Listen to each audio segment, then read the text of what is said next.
Hello friends, today we will discuss properties of molding sand. Now the question, why we have to learn property of sand?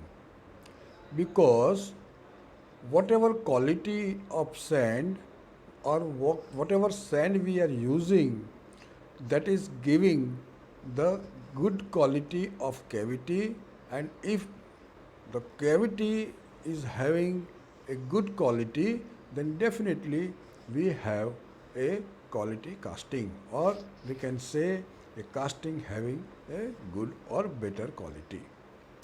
Now, what are the properties of molding sand? There are seven properties. Number one, porosity. Second, cohesiveness. Third one is the adhesiveness. Fourth, plasticity. Fifth, flowability. Sixth, collapsibility. And last is the refractoriness. Now we will see one by one what it say in each property. Number one, that is the porosity. Porosity is also known as permeability, is the most important property of the molding sand. It is the ability of molding sand to allow gases to pass through. Gases and steams are generated during the pouring of the molten metal into the sand cavity. This property depends not only on the shape and size of the particles of the sand but also on the amount of the clay, binding material and moisture content in the mixture. So in detail उसको हम समझाए तो porosity क्या होता है कि जब हम कैविटी मतलब कि पैटर्न बाहर निकालने के बाद जो जगह होता है उसको कैविटी बोलते हैं, उसमें हम जब मोल्टन मेटल पोर करते हैं या फिर डालते हैं तो उसमें से गैसेस निकलते हैं, because that is in the heated condition. Gases तीन टाइप के होते हैं जो हमने पहले डिस्कस किए थे. कौन कौन से? एक तो लिक्विड स्टेट में जब मेटल होता है तब, सॉलिडिफिकेशन और लिक्विड स्टेट मतलब सॉलिडिफिकेशन स्टार्ट हुआ है बट कंप्लीट नहीं हुआ है, वहाँ पे भी गैसेस निकलते हैं. And third one is when solidification हो जाता है बट रूम टेम्परेचर पे नहीं आया है, तभी भी गैसेस निकलते हैं. अभी ये गैसेस निकलते हैं लेकिन हम अगर मोल्डिंग में से वो अगर बाहर नहीं निकलेगा तो वो कास्टिंग का क्वालिटी के ऊपर उसका इफ़ेक्ट होता है. क्या क्या इफ़ेक्ट होते हैं वो हम कास्टिंग डिफेक्ट्स में पढ़ेंगे, लेकिन मैं आपको बता दूं कि उसमें कास्टिंग में पिन होल्स आते हैं या होल्स आते हैं, ब्लो होल्स बोलते हैं उसको. टू अवॉइड दिस क्या होना चाहिए कि जैसे जैसे जो भी गैसेस डेवलप होते हैं वो उसमें से बाहर निकलने चाहिए, so that we can avoid the defect in the casting.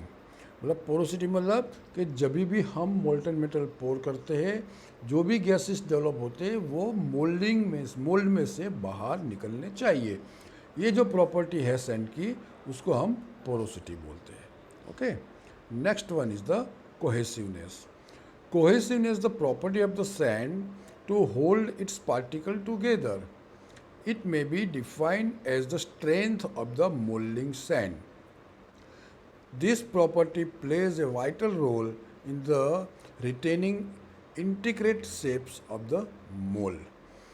Insufficient strength may lead to a collapse in the mold particles during the handling, turning over, or closing. Clay and benotite improves the cohesiveness. ये उसका जो कहना है इस तरह से है कि कोहेसिवनेस क्या होता है कि जब कैविटी में मोल्टन मेटल पोर करते हैं तो जो मोल्ड बनाया हुआ है उसमें जो सैंड से बनाया है वो एक दूसरे के पार्टिकल्स एक दूसरे को पकड़ के रखे, उसको कोहेसिवनेस बोलते हैं. अगर हम मोल्टन मेटल पोर करते हैं तो ड्यू टू जो टर्बुलेंस फोर्स आता है उसके कारण अगर मोल्ड की कैविटी में कुछ चेंजेस होते हैं, चेंजेस इन द से मतलब कि अगर कोई पार्टिकल्स वहाँ से रिमूव होते हैं तो वो कास्टिंग की क्वालिटी में उसका डिफेक्ट आता है, मतलब तो ये नहीं होने का कारण कास्टिंग का क्वालिटी हमको अच्छा मिलता है। That means that is the strength of the moulding sand, कि वो एक एक कॉन एक दूसरे को पकड़ के रखे, that is the cohesiveness. Okay, next one is the adhesiveness. Adhesiveness क्या है? Is the property of the sand due to which the sand particle sticks to the sides of the moulding. Cohesiveness क्या था? कि वो particles एक दूसरे को पकड़ कर रखे। एडेसिवनेस क्या है? कि जो भी हमारा मोल्डिंग बॉक्स है, जो उसका 4 कॉर्नर्स होते हैं, 4 फेस होती है, उसमें मोल्डिंग सैंड चिटक के, मतलब वहाँ पे चिटकी रहे। अगर वो नहीं रहेगी तो क्या होगा? पूरा मोल्ड आपका कोलैप्स हो जाएगा। उसको बोलते हैं adhesiveness. Plasticity. Plasticity is the property of the moulding sand by virtue of which it flows to all corners around the mould when ram. मतलब क्या होता है कि जब आप मोल्ड बॉक्स में सैंड डालते हैं, देन आफ्टर आप उसको रैमिंग करते हैं, तो ऐसा नहीं हो कि वो वहाँ पे जो सैंड है वहाँ पे ही रहे। जो भी मोल्ड बॉक्स है वहाँ पे हर एक कोने में वो मूव होनी चाहिए। उसका वो प्रॉपर्टी को हम प्लास्टिसिटी बोलते हैं। Next one is the flowability.